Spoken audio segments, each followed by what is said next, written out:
day after my mum's birthday, long story short, I'm messing about and I fall off my mum's bed. Unluckily, my head hits the portable radiator which is next to the bed, and the next thing I know, my head is gushing out with blood. I call 111 and they say the waiting is 6 hours. Are you mad? After waiting for about 5 hours, I finally meet the nurse who says the gash was not too deep, and she glues it together and tells me I can't wash my hair for another week. So yeah, I need to be careful before I leave England. The next day, the day has finally come to collect my work visa. After collecting my visa, we walk from Bank to High Holborn to go to one of my favourite restaurants that I used to go to when I was at uni. And if you know me, you know how much I love Japanese food.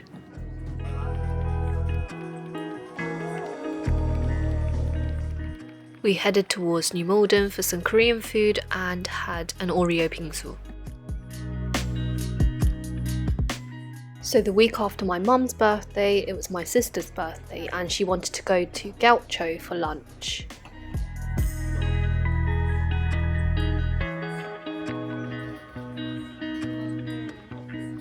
The food spree continues as my dad really wanted to take us to this Italian restaurant, which apparently was amazing. It was very average, but just trying to make the most of my time here with my family and friends.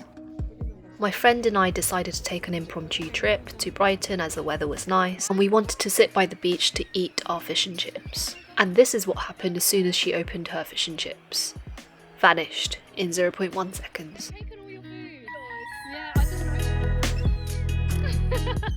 The week before I leave England, my sister decides to get a kitten, which I'm allergic to. Don't get me wrong, I love animals, but I can get quite a bad allergic reaction to their fur. And at this point, our kitten Luna has literally met me for an hour and is already so much more affectionate than my previous cat, a British Shorthair. 5 minutes later. Look how cute and tiny she is.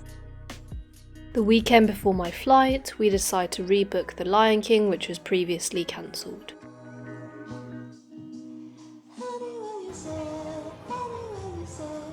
Two days before my flight, I need to take a PCR and antibody test, and you're then taken to a COVID booth to cough out some phlegm into a test tube to a certain point, which is quite disgusting.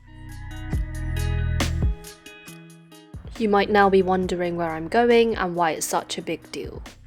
I'm going to China! You might be thinking, why China during the pandemic? I'm not gonna lie, there are several reasons why you wouldn't go to China, especially now, and to be honest, I hadn't actually anticipated the situation would get drastically worse when I was looking for jobs abroad. But because of COVID, I began to consider other options, e.g. China, along with a few other more international cities. Having said this, I wasn't going to let COVID stop me from going ahead with my plans. It's always been a dream to teach at an international school back in my home country, Korea. I had even been lucky enough to receive an offer from my dream school from Jeju Island, but for some reason Beijing just kept lingering, even though it was not an option I had considered at the beginning of my job search. After thinking long and hard about my decisions, and to be honest taking a leap of faith with where the journey might take me, I've decided to teach at an international school at Beijing.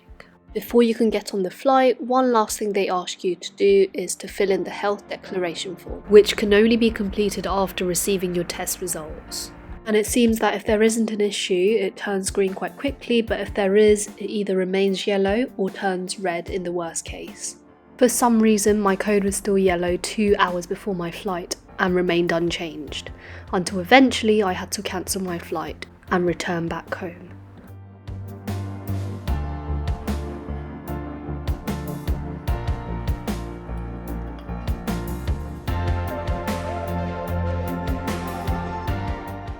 And here I am, back at it again, working online from 2 to 7 AM-ish. At least I had some company. So it turns out that I needed to take a chest x-ray.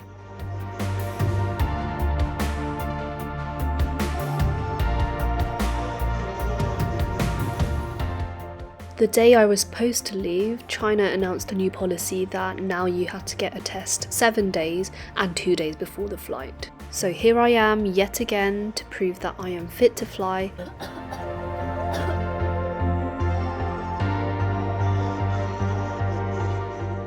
I found Gongcha on the way to the station, so I bought the mango green tea. But why did it taste like the smell of my grandma's wardrobe? Yeah, not getting that again.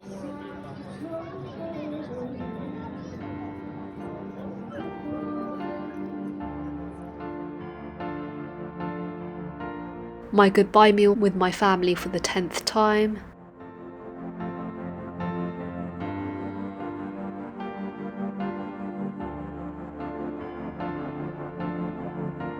I'd heard on the grapevine that snacks were essential for quarantine in case the food wasn't so great, so I'm just replacing all my clothes with food instead. Let's hope that this time there won't be any issues and the green code will appear on time for me to get on the flight. I know this is really cheeky of me for going to a theatre before getting on a flight, especially to China, but I've really been wanting to watch Wicked and I still haven't. And they only started performing Wicked the week after I was supposed to leave. So my friends and I booked a ticket for this musical, but as we booked last minute, the seats were quite far at the back, but considering how cheap it was so worth it. Their voices, the storyline, the visuals, it was all amazing. And it's probably one of the best musicals I've watched, on par with Hamilton.